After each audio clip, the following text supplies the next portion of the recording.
Bonjour, j'espère que vous allez bien. Donc aujourd'hui, je vais vous présenter la domotique. Je vais vous présenter en gros son architecture, c'est-à-dire de quoi se compose, comment tout le système fonctionne. Je vous parlerai aussi de ses avantages, un peu de ses composants et également du catalogue pour faire le choix de composants. Alors pour commencer, la domotique, qu'est-ce que c'est? C'est la gestion automatisée de la maison. Donc ici on va retrouver plusieurs parties. Donc ici on va retrouver les capteurs, voilà, qui sont en vert. On parlera aussi de la commande de visualisation, excusez-moi. Ensuite on parlera des composants système et également des actionneurs. Alors déjà ce qu'il faut savoir c'est qu'en domotique, par rapport aux autres systèmes, surtout dans la domotique filaire, tout est lié par ce qu'on appelle un câble bus KNX ici, donc qui est ici représenté en vert, vous voyez le signaler ici. Donc ce câble bus, c'est la colonne vertébrale du système, c'est lui qui permet de relier tous les modules entre eux. Il permet de passer des ordres, mais également d'alimenter les modules, grâce à une alimentation continue. Donc tous ces appareils sont reliés par câble bus. Il faut savoir que chaque appareil comporte un microprocesseur lui permettant d'être autonome. Voilà, c'est un système qui marche tout seul, et qui peut envoyer des ordres seul, qui peut en recevoir aussi. Donc du coup, ce câble bus, bien sûr, il est alimenté ici par une alimentation de bus. Donc cette alimentation permet d'alimenter tous les petits modules. Voilà. Donc elle est essentielle. Ici, cette alimentation est alimentée par le réseau 230 volts que l'on connaît, alternatif. Voilà, donc le câble bus est essentiel, c'est la colonne vertébrale, comme je disais. Donc ce câble bus, il va relier la commande et visualisation. Donc en fait, ici, qu'est-ce que c'est? Ce sont juste des écrans d'ordinateur, des écrans tactiles. Ça permet de relier également à Internet, enfin de commander, de voir par Internet où en est votre maison. Voilà.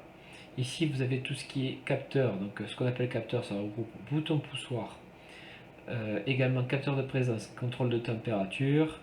On retrouve ici station météorologique, capteur d'humidité, température, de CO2, horloge programmable, etc. Donc ici, ça va être tout ce qui va être organe de commande. Donc à partir d'ici, je vais pouvoir piloter ma maison, comme ici je peux. Ensuite, on va retrouver ici les actionneurs. Donc les actionneurs, qu'est-ce que c'est? Les actionneurs, eh bien, tout simplement, c'est ce qui va permettre d'alimenter les récepteurs. Donc les récepteurs, ce sont les volets roulants, l'éclairage, la température, ici encore l'éclairage. Voilà, donc les actionneurs, c'est ce qui permet d'alimenter les récepteurs.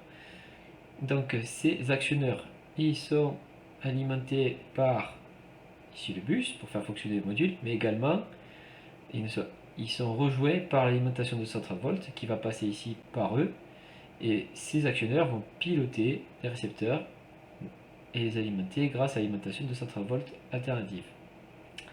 Voilà. Ensuite, qu'est-ce qu'on va retrouver d'autre?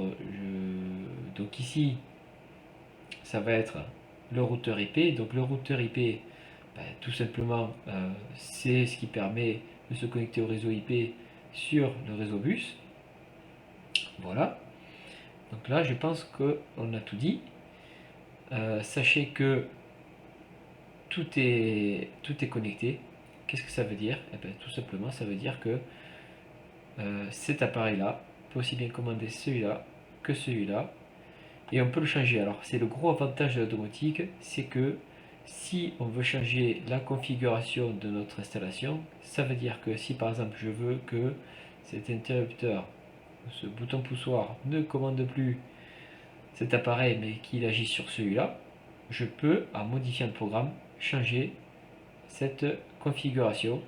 Donc plus besoin de décabler, de recabler, c'est ce qu'on faisait avant. Maintenant, une fois que c'est câblé, on a juste à rechanger le programme, puisqu'ils sont tous connectés au câble bus. Ça permettra de facilement reconfigurer l'installation. C'est le gros avantage de l'automatique, puisque tout est relié au câble bus, et bien tout peut être manipulé comme on le souhaite. Donc maintenant qu'on a vu l'architecture de domotique, qui à peu près ressemble toujours à ça, pour la filaire en tout cas, donc la domotique filaire, on va un peu parler de ces composants. Donc les composants, on va les voir un peu plus loin, ici dans ce catalogue. Donc là, on retrouve par exemple ce qu'on appelle un contrôleur IP, qui ici permet de relier les objets extérieurs à la maison. Donc ordinateur, écran tactile, équipement connecté, Internet. Ici, on va retrouver plusieurs types de boutons poussoirs. On va retrouver également des boutons poussoirs à contrôle de température. Voilà. Donc ici, des boutons poussoirs multifonctions, 8 touches avec un récepteur infrarouge. Donc ça, c'est pour la commande à distance. On va retrouver des détecteurs de mouvement, des contrôleurs de température. Encore des boutons poussoirs. Oui, il y en a pour tous les goûts. Donc encore des détecteurs de mouvement intérieur. Ensuite, boutons poussoirs, je pense qu'on les a assez vus. On va retrouver des détecteurs, voilà, de présence, de luminosité, des stations météorologiques. Donc vous voyez que la maison, elle agit toute seule, c'est comme un système automatique, mais pour cela il faut des capteurs qui vont lui permettre d'agir en fonction des paramètres extérieurs. Donc on va retrouver ici les actionneurs. Donc je vous rappelle que les actionneurs, c'est ce qui permet d'activer les récepteurs, donc des produits comme l'éclairage, les volets roulants, le chauffage. Alors ici on va faire un petit zoom. Alors pourquoi? Parce qu'ici vous voyez qu'il y a deux types d'actionneurs, voire trois. Donc ici ce sont les actionneurs que l'on encastre dans le mur, donc c'est généralement pour la rénovation ou pour les petits systèmes. Ici ce sont des modules que l'on va poser, ces trois-là, sur la catégorie dans le tableau électrique. Alors, il comporte plusieurs sorties. Voilà, vous voyez ici plusieurs sorties. Donc chaque sortie va piloter par exemple le circuit d'éclairage. Et donc chaque sortie ici on voit le courant nominal qui peut passer donc 10 ampères par sortie. Voilà, avec un cosinus phi de 0,6, cosinus phi de 1. Alors c'est important ça selon le type de récepteur que l'on veut câbler derrière. Ça permettra d'être mieux pris en charge par l'appareil. Voilà. Donc ici vous avez les récepteurs. Donc ici vous avez une lampe incandescence, la puissance que peut être supportée par l'appareil, les lampes halogènes, 1700 watts. Vous voyez que c'est inférieur à 2000. C'est pour plusieurs raisons qu'on ne va pas étaler ici. Voilà. Donc c'est important en fonction du type de récepteur, donc de charge, de choisir le bon actionneur. Alors, aussi, ce qu'il faut savoir, c'est que la différence entre ces deux-là, par exemple, c'est qu'ici, si on veut actionner manuellement une lampe, on peut grâce au petit bouton ici. Voilà, on peut passer à mode manuel.